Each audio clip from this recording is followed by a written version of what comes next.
Welcome to Day Zero.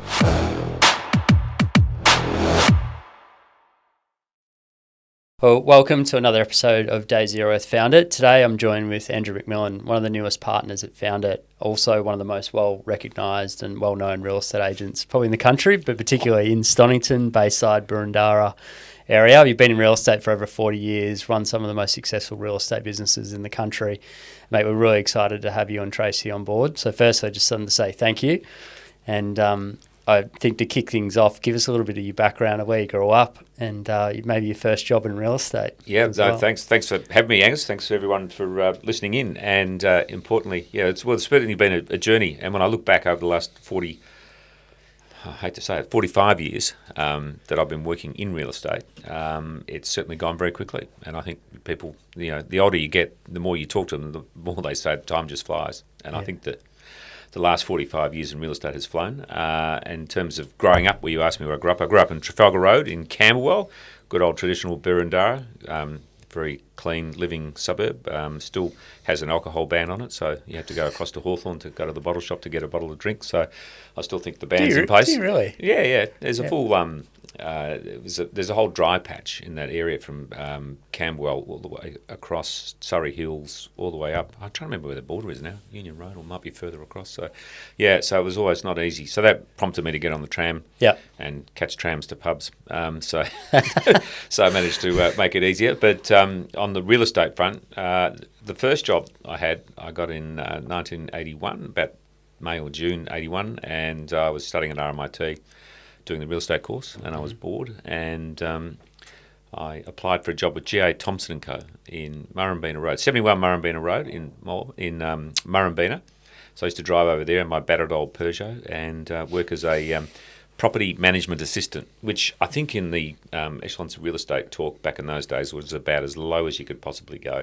So short of cleaning the toilets on some Monday morning, this job was the next rung above. So that was as good as it got.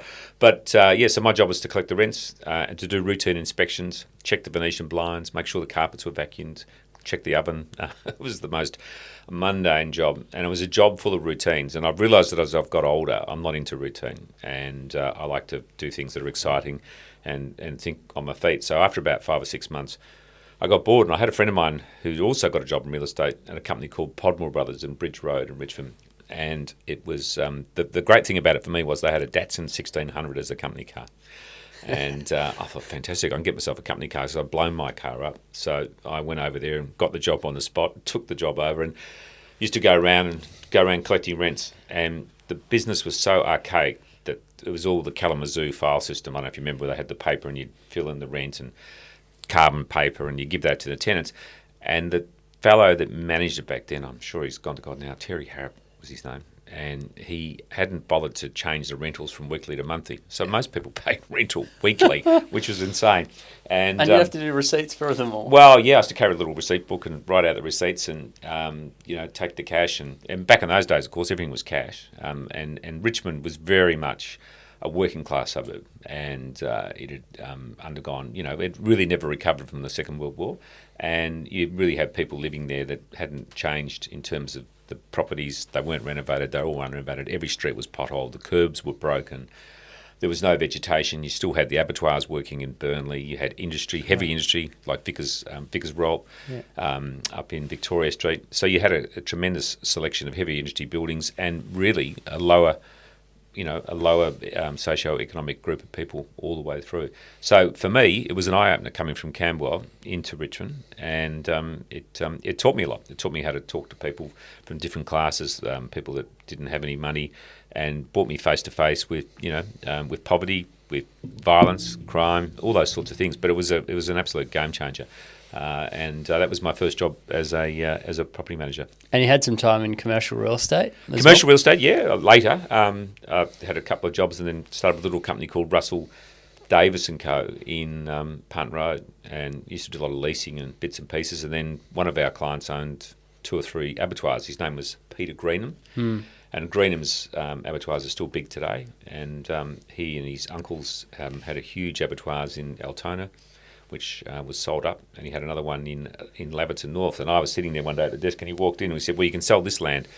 And he gave me 15 blocks of land in Doherty's Road in Laverton North, and it was for sale at, I'm trying to remember the price now, it was $28,000 an acre. It was something incredibly cheap. Today that would be worth millions and millions of dollars. And the whole of Doherty's Road back then was just broad acres, and today it's all built up. So I concentrated on that area, and I ended up selling all the blocks and then working for other abattoir owners, and I became known as the king of Altona North, which back in those days was a pretty rough old place, but it certainly taught me a lot. What are some of the biggest changes you've seen over the time in real estate? It's an extremely good question, and as I was saying before, time flies as you get older, and I think that you look at things and you think about them, and you think about how you used to do it and how you do it today. The biggest changes in real estate, some things are still same, still similar. I mean, you still have a board out the front. People still give you a brochure, although these days it's becoming more and more digital, where you get the entry into the property and you get sent a text message with a link through to your brochure. But the brochures are still done. Obviously the media's changed. It's gone from print to digital. In terms of changes, I think the follow-up, the professionalism and the accountability is far greater today than it was back in my early days. I mean, back then it was the Wild West, and there was certainly a lot more cowboys back then and less reputable people in the industry. Much as I'm sure the general listening public can't believe that, but I think today it's far more ethical and far more professional than it was 30, 40 years ago. On that note, what are some of the most memorable sales that you've had over that time? If you can give me just a couple, because I know you got a lot. I think I was regaling you the story the other day when I'm trying to remember the year now, so it'd be like mid-80s. And this is at the time when a house in Melbourne hadn't sold for $1 million. So that gives you an idea. So $1 million sale hadn't been made for a house. I think the first $1 million house was Anthony O'Connor in Toorak, who owned Q-Star Motors. His was the first house to sell for $1 million. So it was around that time, which would have been about 1985. 85, I reckon. I had an introduction. I met a friend of mine's mother's friend, and he heard I was in commercial industrial real estate and I was a bit of a gopher. And he said, look, I've got some guys coming down for a chicken abattoirs. And they're looking at something in the industrial side of Melbourne. Of course, at that time I was selling cattle abattoirs, and I thought, well, it can't be that hard. So I got on the phone and started making calls and looking for abattoirs. And lo and behold, I rang a friend of mine. He said, you wouldn't believe it. He said, we've got a chicken abattoirs for sale in Pipe Road in Laverton. So I said, right up my alley. And anyway, I rang this fellow and I said, look, I've got an abattoirs. It's for sale. It does 2,600 chooks an hour. I still remember how many they killed. And I went over there, and this guy flew down from Queensland. His name was Jack Sands. The first moment I met him, I thought, he doesn't look like a Jack Sands. And anyway, he came through, and this was before the great bust of Victoria in the late 80s. So 85, 86, things were out of control. Lending criteria was easy. Valuers just put figures on, and banks and finance companies lent the money. So the properties for sale for $1 million. I found out later the purchase price was like, $1.2 million. So they'd actually borrowed more money than they paid just to get a bit of spare cash. Right. And so I sold the property for $1 million. Well, back then, in the little agency I was working at, I was a hero, of course, because I sold this property for probably the equivalent of $30 to $40 million in today's market prices. And I came back, and anyway, I decided I wanted to get into residential. So I left, and about 6 months later, I came home to my little cottage in Richmond, and I chucked the television on, and it was Darren Hinch, and it was the promo for his show that evening, and it said, tonight, the Dollar Chicken Scandal. So these guys had bought the chicken abattoirs, sold franchises to fellows for $20,000 a pop or something like that, with a van and an oven, and they would then cook the chickens and then go and do a home delivery. So a bit like, what we've got today, but like Uber Eats, but this is for roast chooks, potatoes, peas, and gravy. I still remember it. And their logo was "Dial a chicken, give us a wing," and that was the promo. But it was a con, and they just basically took everyone's money, and then they nicked off, and that was the end of it. Yeah, wow. And the bloody abattoirs in Laverton burnt to the ground. It was a mortgagee's auction. They found out the value had been bribed to inflate the price of that, and he had a brand new Porsche given to him. Wow. And everyone just disappeared, and the money was gone. And that was the scandal. So that was that was a good one. That would have only been 20. How would it have been back then? 22, 23. So that was a good intro into real estate, and one to tell stories about for years to come. That's one sale. I've had some tremendous sales over the years. I've had a legion of them, and I've had big sale in South Yarra a few years back, which we sold for $33 million for a block of flats and a house for an Wow. old client of mine. That's been demolished, and the most expensive apartments in Melbourne were built there recently, which we sold as well. So that was a tremendous sale. Look, to be honest, every sale I'm involved in, I enjoy. Every property is different. Every house has a story. Every vendor's got a story, and I think that's the part of real estate that I enjoy: meeting people and hearing their stories and getting involved in the transaction. I think one thing, as we've discussed before, is yes, technology and process and systems have changed dramatically, but the one thing that remains the same is relationships kind of trumps everything in real estate in particular, and actually making sure that you understand the person, the needs, and actually build a relationship and rapport with the person to understand their duty of care, of what you're there to do and the job you're there to do with them as well. I think that that's probably the most valid point you could make about real estate today. And it's interesting. I went into one of those serviced offices recently, the Commons in South Yarra, and I was in there, and everyone's sitting up, working away with computers with headpieces on, and it's quiet. No one's talking anymore. Yeah. And the big thing I've noticed is that people communicate with email, they communicate with with text, but they don't like physically face to face. And I think that's the part of real estate that I've always enjoyed. So I think my secret to my longevity is the fact that I like to see people one-on-one and talk to them and not communicate by email and phone and text. I mean, they're essential to communicate with, but it's how you build trust. And yeah, and I think it's going to make even more of a resurgence. You think about all of the AI technology, all the automation, all these things that you can create now, where you don't necessarily need to be responding yourself to text, to emails. It can be actually done automatically for you with some services. Is that becomes less and less humanised, which means people will put a higher value, we believe, onto face-to-face value with people. Yeah, undoubtedly. And I think, Yep. look, technology is getting to the point now. I know in America, some companies now don't pay their staff electronically. They actually give them checks, paper checks that are sent to them because they can't be fraudulently altered. And I almost feel like it's a great 360 spin around from where we were. And we've had the outage this week with Telstra.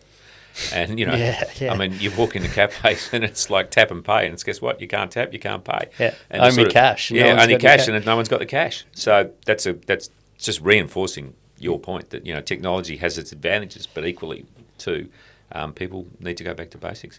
And then let's fast forward a little bit to your transferring, obviously going into residential, as you mentioned, from commercial, and then to actually stepping into your first business ownership role. Tell us about some of the learnings you had with that. Well, once again, it was the Wild West, and it was Richmond, and I bought in as a partner in my business, which I always thought was quite apt, on April the 1st, 1989. So I always remember that date, so it stayed with me. So I bought in at the age of 26 as a partner in the business, and it was a great little business called Andrews and Moore, and it was Gareth Andrews, who played football for Richmond, a Geelong player, and you still see him mentioned occasionally, a terrific bloke, and David Moore. It was David Moore running the business back then, and Richmond was starting to be seen as an up-and-coming suburb. It was coming out of the working-class stupor. There was money coming in. You had the roaring 80s and cash being put into different areas, and Richmond developed a marketplace in terms of retail and becoming the second strip of Melbourne, if not Australia. So there was a lot of fun. So getting into that, so I bought into that. And my specialty was selling single-fronted Victorian cottages, and back then the prices were probably, I think my first house was $58,000. So sort of $60,000, $70,000, $80,000. Yeah, wow. And what are some of the biggest learnings that you've had actually running and owning a business over that time? Is there anything that stays with you? Mistakes made or lessons burnt in?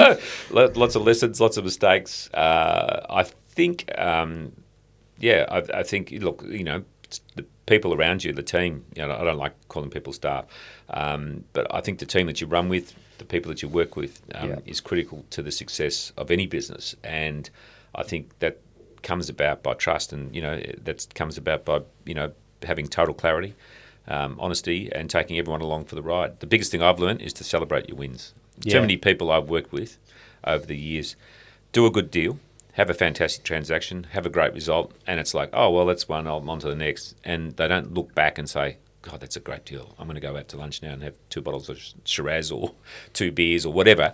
And they keep working. And I always say the biggest thing you can do is celebrate every success, make every post a winner, and bring the team along with you too.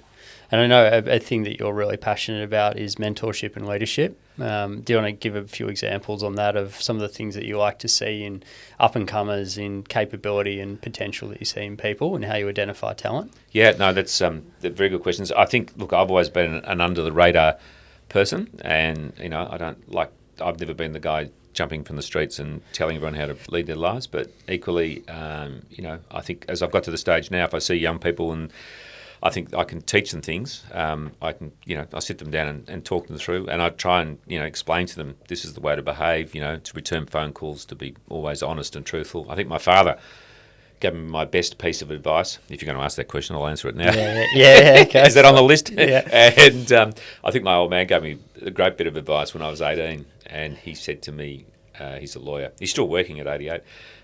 He said to me that just imagine everything that you write, everything that you say and everything you do was being read or analysed by a judge.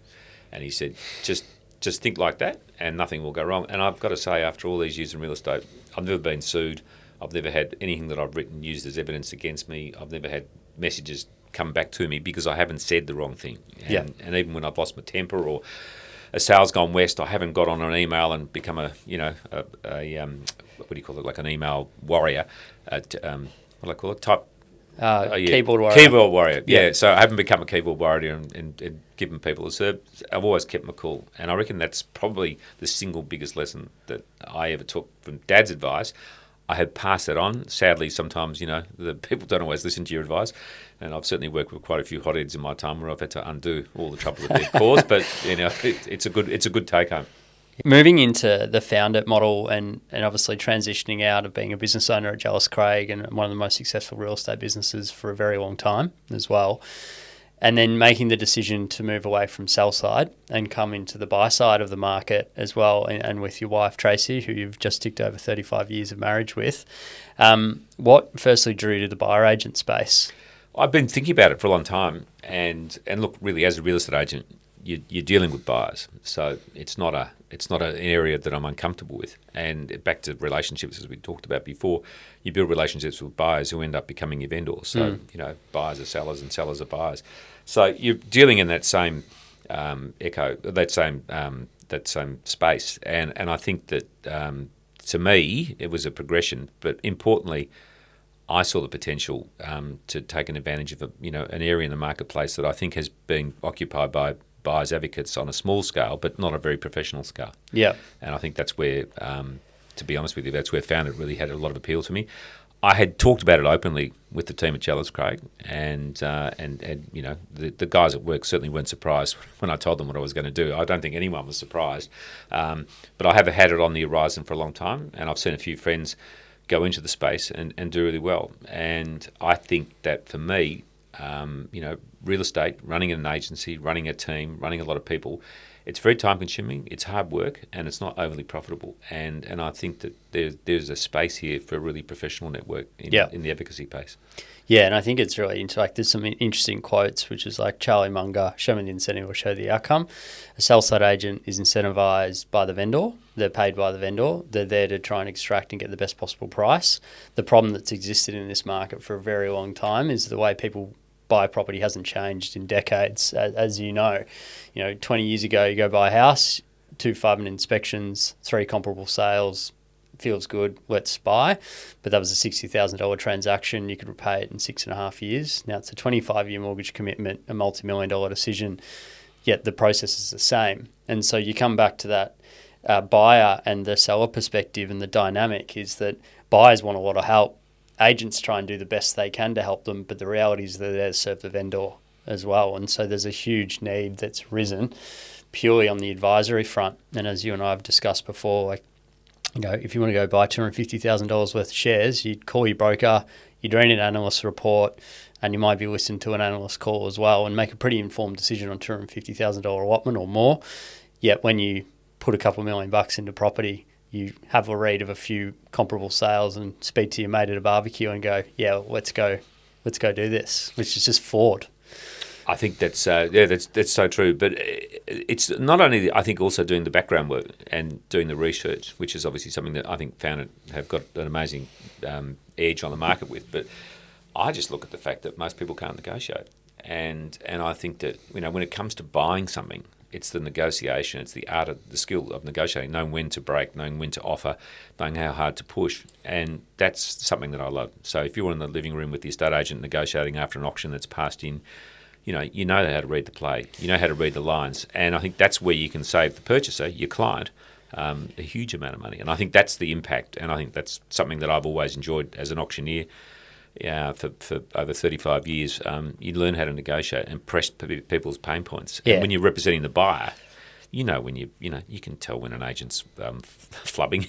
You can tell when there's 3 or 4 buyers there, and you can tell when there's only one buyer, and that's you. And if it's you and you're the only buyer, well, that's when you go in hard and you go to work and make sure you get the property. And actually, Josh Fegan was talking about this with me the other day, which is the kind of the 4 or 5 key pillars that he's got of how he assesses what's a good agent or buyer agent is area knowledge, market knowledge, product knowledge, and transactional knowledge, the one that you were just talking about.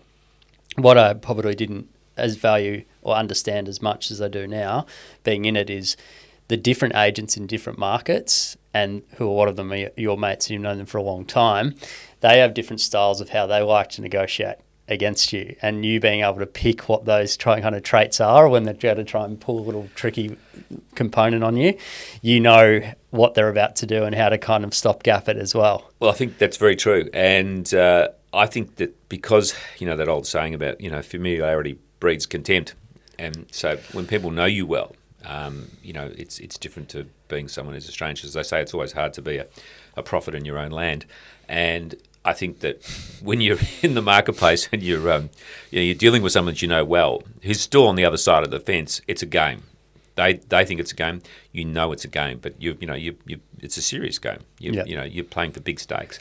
So my advantage has always been to introduce a little bit of humour, have a bit of fun, and play the hard cards. But I think some people are extremely aggressive in their negotiation skill sets, and there's some buyers advocates that are renowned for aggression. I think in this day and age, in this world and marketplace, I think you need to be respectful. I think you need to be, you need to have some empathy with the vendor selling the property. You need to find out the reasons why the sale's happening and what's on behind it, the marketplace, the same as your client, and then use that to your skill sets. Yeah. And onto that and the FOUNDIT model, I know that you were, when we started talking, you were at that position where you were about to go and start your own buyer's agency. What were some of the things that influenced you to say, actually, this FOUNDIT proposition is far greater and far bigger than what I was thinking, and I can see a lot of value of not only you can add from being underneath and working within the partnership, but also adding a lot of value within it as well? I think the simple answer to you is, honestly, my total lack of organisational skills. And I think that going out on my own as Macmillan Property, which I had all the branding done with my wife, it wasn't daunting in the sense of keeping me up at night, but it was more about bringing everything together and introducing the database and putting it all together. And I was looking at all that, thinking, how are we going to do it? And then had a call from Tom and sat down about FOUNDIT, and then Nick Dowling, of course, with the chairman of the board. So all these people that I knew and respected were involved, and it finally gave me a reason and an excuse to say, this is much better than going out on my own. And I like working with people, so I think that camaraderie component is huge too. Yeah, there's a big part of, as you've seen and know, is the culture of the business and who we bring on into the fold and make sure that they're aligned to the values of the business as well. And it's an environment that is collaborative, that people are there to help each other, not just there for themselves as well, to help drive it forward. Yeah. Correct. Andrew, one thing I'm interested to hear from you is, do you think that the experience you've had, and I assume it will be the answer, but I'm curious to see what you think, is that having 40 years experience on the sell side, do you think that gives you a strategic advantage over another buyer agent who's been purely just a buyer's agent as well? Not just strategic, Gus. I reckon it's definitive. And I look back and I don't think I'm the greatest marketing sales guru on the planet, but I think those 40 years have taught me things that you just can't take home. And so buyers agents, like I was saying before, most of them really haven't had much background in business. I mean, there was the saying a lot of buyers agents were failed real estate agents, and to a certain point, I must admit I felt that way too for a long time. And it's only as I've seen the marketplace expand and look at the horizons and the potential for this to grow that I've seen a definite niche for professionals. So no, I think the experience that I've generated and learnt over so many years is start again. Not often I get tongue-tied. But I think the experience that I've earned over the last 40 years enables me to come in from a different mindset and a different position. And, you often hear about salespeople having commission breath. When they breathe on you, you can smell them a mile away. That's all they want. They don't want to look after the client. They just want the dollar from the deal. And I've certainly experienced that with buyers advocates paying over the market for prices and negotiating poorly at auctions, bidding aggressively at auctions, sometimes putting a bid in way above the reserve just to secure the property and scare off all the other buyers. And I think to myself, well, that's your client's money. It's not your money. So you're more than happy to spend it. But if you were actually judicious in the way that you thought about the process and how you were going to buy the property, you could save your client a lot of money. And I think that's the expertise. And you can't get that overnight. You've got to work with that over time, and you've really got to learn and have the ability to back yourself in. And I know there's something that you put a huge amount of value on is your relationships that you build over a long period of time, and on spending time with you and going to some of the meetings with you as well. The people don't just see you as someone they do business with, but also a close friend in a lot of cases with you as well, and someone they like to go for a long lunch with as well. Yeah, there's good points and bad points that you bring up. Yeah. No, that's true. And I think that, relationships are, it's like what I was saying before, you need to have these relationships with people that are built up over time and with trust. And, it's all very well to have a commercial relationship with somebody, but I think if you're just working together to make $1 together, that's different to having a relationship together. And I think that, all my closest friends are people I've worked with, all my life in different spheres. And I've kept these friendships going, not 5 years, not 10 years. I've got friends from 20 years ago, 30 years ago. I mean, one of my great mates I go walking with every week, we had our first job together at the age of 18, going around checking for dust on Venetian blinds. He drove a yellow Gemini and I think I had a blue Fiat. And we still laugh about those days 45 years later. And, we've kept that relationship together as mates. And, it's great. So I think it's been a great journey. Well, mate, we feel privileged to have you and Trace on board, and we're really excited for the future. Thank you. Thanks, Gus. It was great to sit down and chat.